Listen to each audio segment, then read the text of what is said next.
Visitors to Concord, New Hampshire around the time of the First World War would likely have arrived downtown at the new train station, and if they were looking for a place to stay, the Endicott Hotel was just up the hill at the corner of Main and Pleasant. Built before the turn of the century, the iconic landmark first housed shops and offices. Starting in 1914, the upper floors were converted into a hotel, and the building took on the name it carries to this day, the Endicott Hotel. But times change, and like many downtown hotels, the location fell out of favor. The train station was torn down in 1960, and the hotel was eventually converted to apartments. It would be many years before the building was restored to its former glory. Catch acquired it actually at a foreclosure auction. It was a property that had been redeveloped, in hindsight, not very well over the years, and so it was a property that had some limited work done to it when Catch acquired it, was my understanding. We went back through a lot of the old documents and looked at what had been done. At that point in time, it had 34 units of affordable housing in it for a largely special needs population.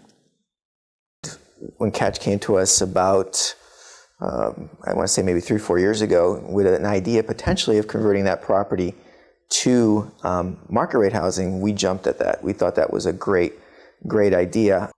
At that time as well, the nonprofit world started to change.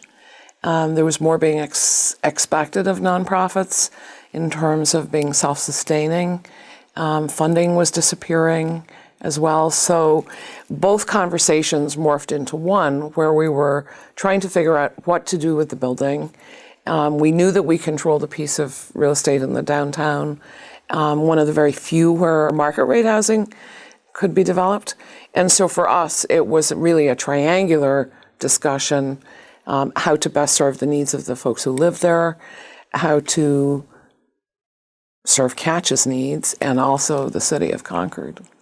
And if you know anything about development in a community and how to create a healthy community, really what you want is an area where you've got a variety of housing stock, a variety of incomes, because that creates the balance you need to have really good sort of economics, disposable income, and things of that nature. So we saw that as an opportunity, and we're grateful that Catch had the courage really to pursue that project.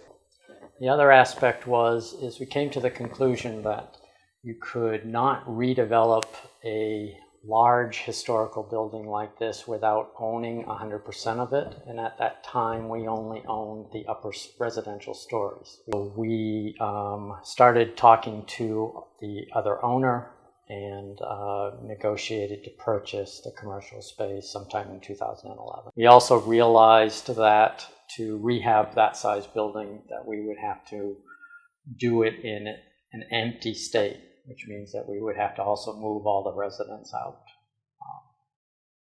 So we had an initial tenant meeting kind of mid-2011, and we had been working for quite a while with a plan going forward. The building needed a lot of TLC, and they had been living there, they could see it. So we worked for about a year with families and movers and caseworkers and guardians and every friends there on Saturdays packing up, belongings, of finding housing that was appropriate for everybody and making sure that everybody was in a better place than where they were when we started this project. The city also made a commitment to this project in the sense that we granted the Endicott building a significant amount of tax relief. Basically, initially, the tax relief periods are going to be for 7 and 9 years because there's a commercial portion as well as a residential portion. We're all committed to the success of the Endicott, and it's just because we know how important it is for everything else that the city really wants to accomplish in its downtown. The last major rehab that we knew of and that we had plans for was in the 80s. So a lot of current layout we were dealing with were mid-80 vintage type of designs. So we basically went from 36 units down to 25 in our original design. And then February of 2012, I think it was, we had a major fire in that building. So we had just got the last resident out, I think about 2 weeks prior to the fire. which happened in the Green Martini, which was an establishment on the ground floor. Tell me about that night. Did you get a call at home? I woke up it was a weekend, and I woke up the following morning and turned my phone on and got the call to say that the building was engulfed at that point. Driving down the highway was probably the most hair-raising thing I've ever seen, where you could see that smoke billowing up from 93. Well, the first thought was, thank God we didn't have people living upstairs. And the second thought was, please let this not burn the entire downtown down, because there is always that risk. And if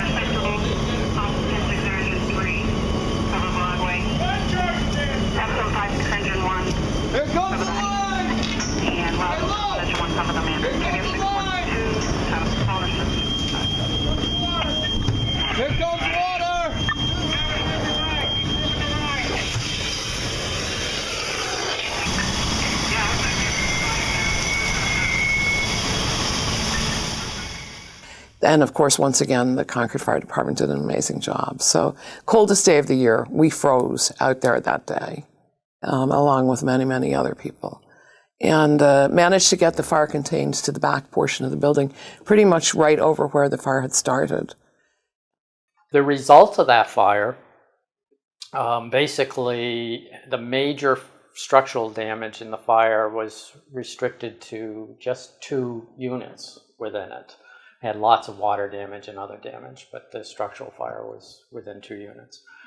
The fire and the water damage in the building required us to take more of the sheetrock off. Our demo cost was a lot higher. And once we started taking wet sheetrock off the walls on the back third of the building, we realized we could see how the building was framed and what was happening to the framing of that building, and realized that some of the floor settling that we knew we had, our structural engineer, prior to taking sheetrock off, felt very confident that it was just old building. The building was sound structurally and had just some sagging in it. But once you took sheetrock off and you could bring structural engineer back in, a totally different story. So we basically built within the 5-story building new footings in the basement in a steel erector set type of structural system up 5 floors. Once the structure was sound and the fire damage was addressed, Ketch could get back to the plans for remaking the interior. Some walls were torn down to create a new configuration of 1, 2, and 3 bedroom apartments. New and more energy-efficient windows were installed, and the exterior got a nice new paint job. What we tried to do is, how do you retain historical character and build modern apartments that meet the current marketplace?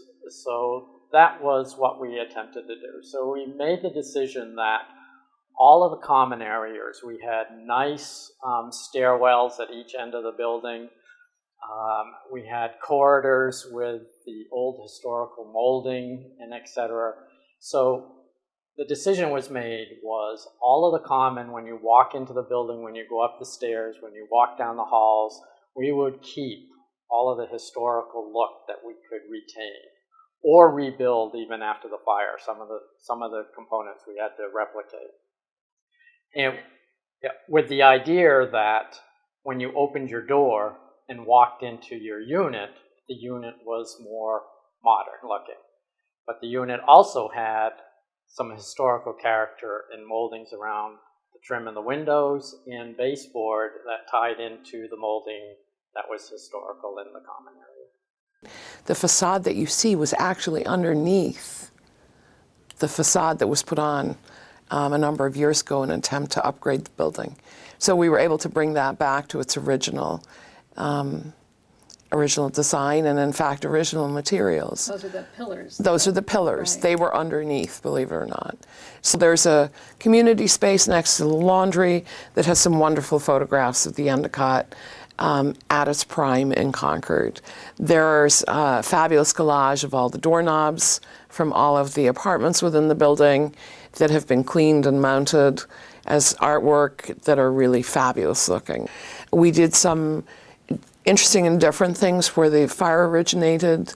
We now have a unit that's really like a loft unit that we kept. So colors, yes, but things like lighting, no. We really went with more of a modern theme. We worked with the New Hampshire Art Institute and a wonderful group of what we lovingly refer to as our design divas on that to really bring modern Main Street into this historic building that we had. So we redid all the windows, but we do have some very modern touches to the decor and so on within the building. So to the folks who are living there, the turreted corner is beautiful. They're very unique units, and everybody's just really happy to be a part of that history. So, and we're very happy too as well. Don't run with them. I'm gonna hold this end.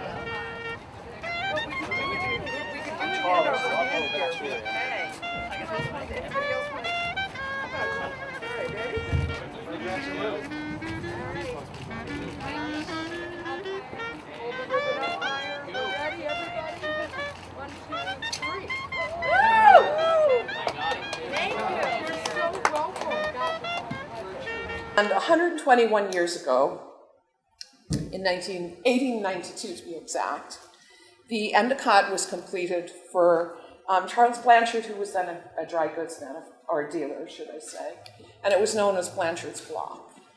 It was then purchased by ex-governor John Butler Smith, and that's particularly poignant for me because he's a family member. His grandson was my father's godfather, and so it's kind of the 6 degrees of separation. So here I wind up at the Endicott redeveloping it, so that's very cool. I congratulate the entire Ketch Board of Directors, Rosemary, Mike, the rest of the Ketch staff for having faith and the courage in Concord to see this project through. Well done.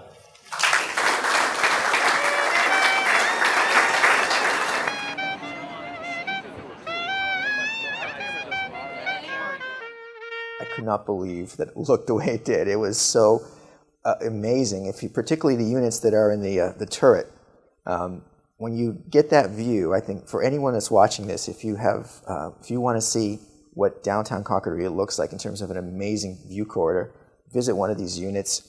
More importantly, rent a unit in the Endicott because it's just amazing. You're in an urban atmosphere, but in a wonderful, attractive unit right downtown. And then think about it, within 5 minutes, you can be on a farm, you can be on a trail, you can be kayaking in the Merrimack River, and it's just a wonderful place. So we couldn't have asked for a better outcome in terms of the renovation.